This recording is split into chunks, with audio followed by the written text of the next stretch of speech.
Alex, and I am interviewing Mason. He is in kindergarten. So, we're going to ask him a few questions. What do you like about kindergarten? Math.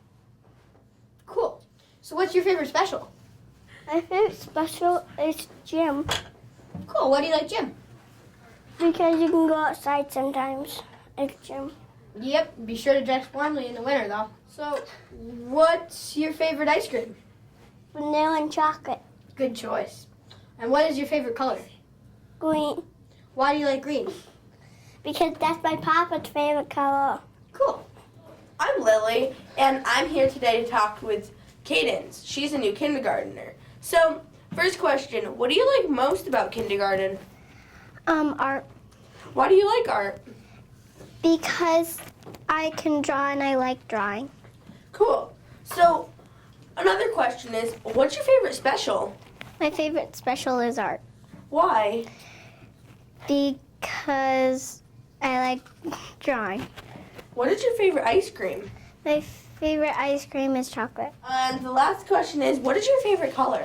My favorite color is pink. Why is your favorite color pink? I just like it. Okay. Hello everybody, I'm Ada Perry and I'm here today with Chloe Anderson and I'm asking her the question, did you like being on student government last year and why? I did like being on student government because it's nice to have a say in what we do, and it was a lot of fun organizing a bunch of events on what to do, and it was nice. Since you're now in middle school, has 6th grade affected you academically? Well, it's much harder than 5th grade, which is a big difference. The way we set up things is a lot different than what we've done in the past, like especially our binders now, which is different. Here's Taylor, the ultimate frisbee coach. So, I understand that you started playing ultimate frisbee. When did you start? I started playing ultimate frisbee in high school recreationally and then joined a club team in college. Okay. So I heard there's an ultimate frisbee team. When and why did you decide to organize the ultimate frisbee team? I decided to start an ultimate frisbee team with the middle schoolers here at Brook last spring, and it was because I really enjoy playing ultimate frisbee and I think it's a great sport. And it is not played very often up here, so I thought it would be good for middle schoolers to know the real rules and be able to play. Okay, thank you. You're welcome. So, Mr. Wiley, the middle school basketball coach, what is your plan for the season? Well, Alex, my plan for the season is to have 5 boys on the court working together and trying as best they can to win as many games as possible. How do you think your team's going to do? I think if we put in the effort every day at practice and remember what our jobs are, we'll have a very successful season. Okay. Good luck. Thank you. So this is Miss Campbell. She teaches 4th grade at Brook. How did you get into soccer? I started playing soccer when I was 4 on my first team. I played in elementary school, then I went to Mill River and played in high school, then I went to Castleton and played there. Wow. So how did you get into the coaching? My dad has been my coach for most of my life. Until high school, he was my coach. And he encouraged me to sign up to coach my own team. And so last season in the spring was my first year coaching fusion soccer. I did U10 girls. Cool. They did pretty well. And I'm going to do it again this year. Cool. Today we are here with the 7th grade teacher, Mr. Hicks. So, how long have you been playing soccer? So I started, well, depends on how you want to call playing soccer. I kicked a ball when I was a baby, but I started actually playing soccer when I was 4, and that's if you want to call clumping in a group of kids just chasing the ball around the field soccer, because that's what we did. I got my first yellow card when I was 5, which was surprising because I didn't know that you couldn't push kids over at that time. But I learned all the rules by then, and I've been playing. I played on a team from age 4 to 17 when I graduated high school. But as you guys know, I still play soccer all the time with you guys at home, stuff like that. So about 21 years, I guess I've been playing. That's a long time. I know. Thank you. Thank you. I'm Tasha, and this is Hilo, and this is 8th grade interview. Now, Brennan, who's your favorite teacher? I would definitely have to say Miss Mack because she was a really energetic teacher, and she was just really supportive of what people did and what they wanted to do. Okay. What has been your favorite classroom setup? Mrs. Callan's room because she has a comfy chair area, and it's just a comfortable place to sit and read and have group discussions. Okay. What is your favorite memory? I would say Quebec because it was just a really great experience, and a lot of my friends went, and it was just really fun to be somewhere with them, not in school and just somewhere else. Okay, Maggie. What has been your favorite elective? Ukulele. It was really fun, and we got to pick songs, and then we performed them with a small group in front of the class. Okay, cool. And what has been your favorite lunch? Subs and wraps, definitely. Cool. And what is your favorite memory? Q8N, because we got to go with the whole grade, and we were gone for a week of school, so we got to be somewhere else. It was good. Yep. Now, Louisa, what was your favorite field trip? Q8N, like Maggie said, because I met a lot of new people, and it was like I was never bored, and it was the highlight of my whole 6th grade. Okay. And what has been your favorite thing about Floodbrook? It is. It is like it's not. It does a lot of things different to make it more fun, kind of. Like, they incorporate a lot of things that make, like, I like learning here. Yeah. Yeah. Okay, cool. And what is your favorite memory? There's been a lot, but one of my really favorites was last year when I did the drama production. I was really sad when it was over because I had so much fun, and yeah, I wish I had started doing it earlier. Cool. And we're signing off the 8th grade interview.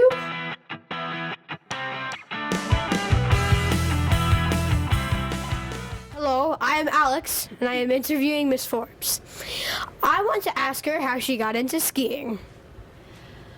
Well, I started skiing around the age of 8, downhill skiing. My family had a house on Stratton, so we came up and skied every weekend, and I was in the racing program, the early racing program. And when I got into high school, there were some days where I just didn't feel like going downhill skiing. And so a friend of mine introduced me to Nordic skiing. And there were times where I just wanted to take the dog for a long run. And so I would cross-country ski into Stratton Pond or around the golf course where I lived, the house was near.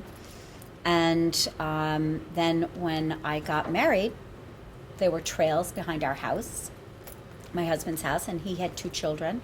And I taught them to cross-country ski because we could go home right after school, put our skis on, and go out skiing for an hour or 2 hours.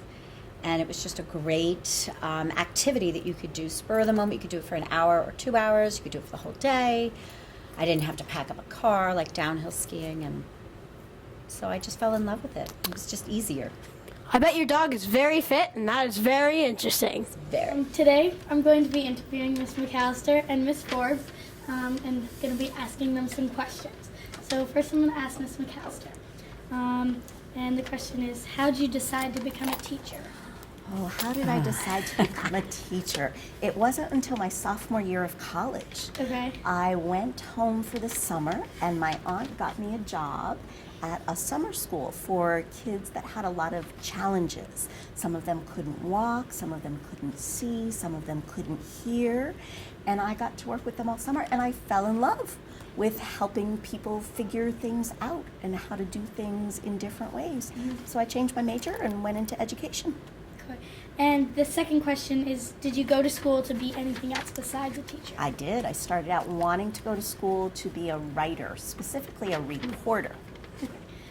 So now I'm going to ask Ms. Forbes her question. Do you like math or LA better to teach? Oh, that's very hard. That's really hard because I teach both. I teach math and literacy. If I had to pick one, if someone said to me, okay, you can only teach one subject, I think I would choose math. Okay. And then question is, did you go to school to be anything else?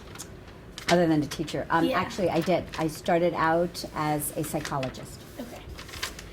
So those were our questions for Ms. McAllister and Ms. Forbes. Today we are talking with the FBS Tech Administrator, Mr. DeWert. What is new here at FBS TechWise?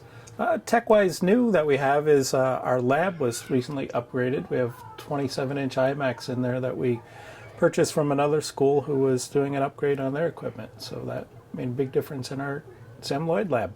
These are the computers in our new lab in use. 5th grade using them for IXL. What was the biggest update here at FBS?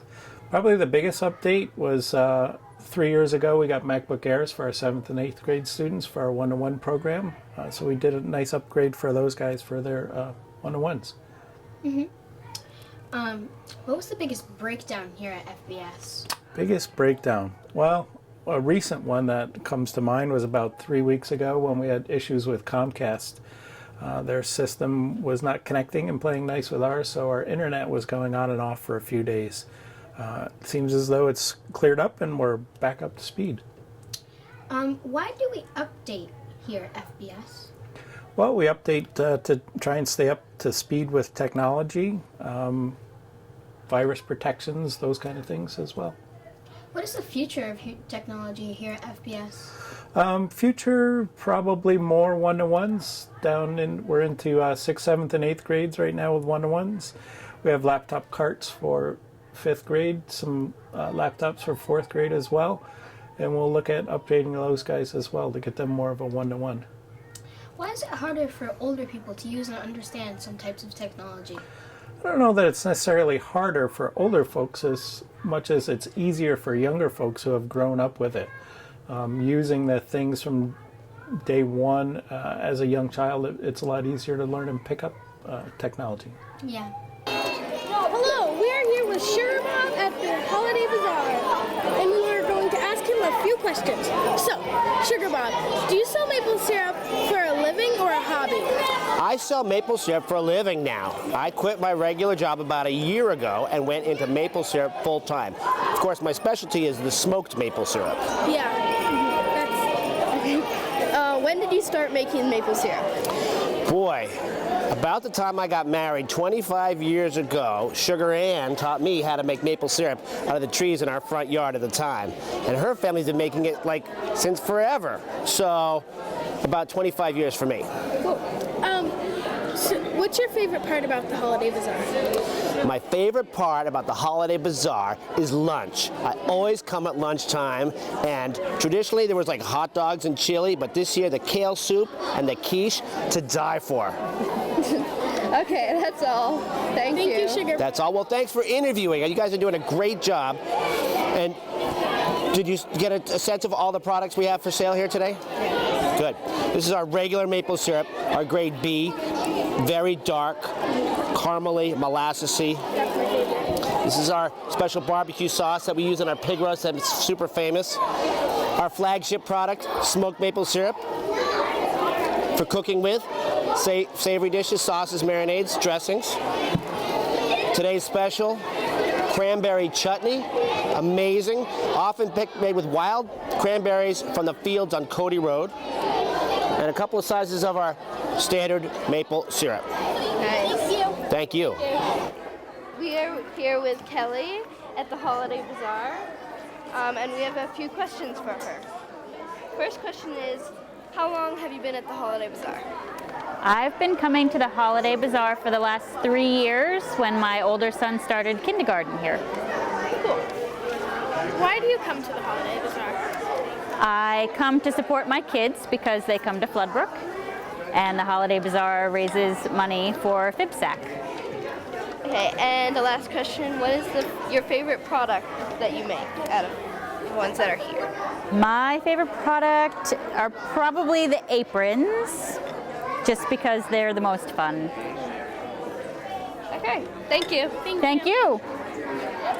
Hello, we are here with the 8th graders tonight. So, Kelly, what is this stand raising money for? We're raising money for our 8th grade trip to New York City. So, what is it? What are you doing?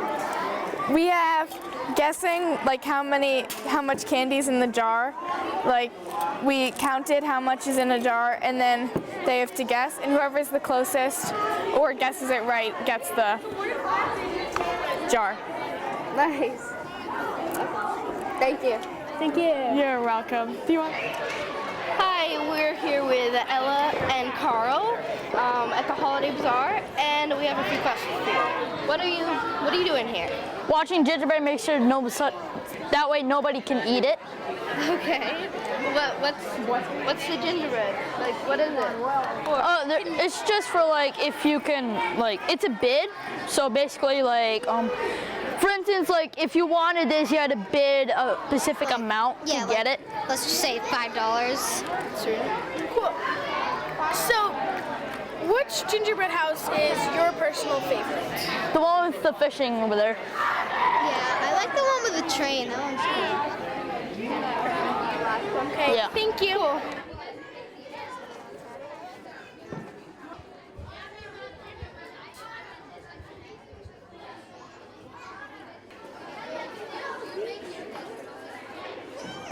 Do you make this stuff? Most of it.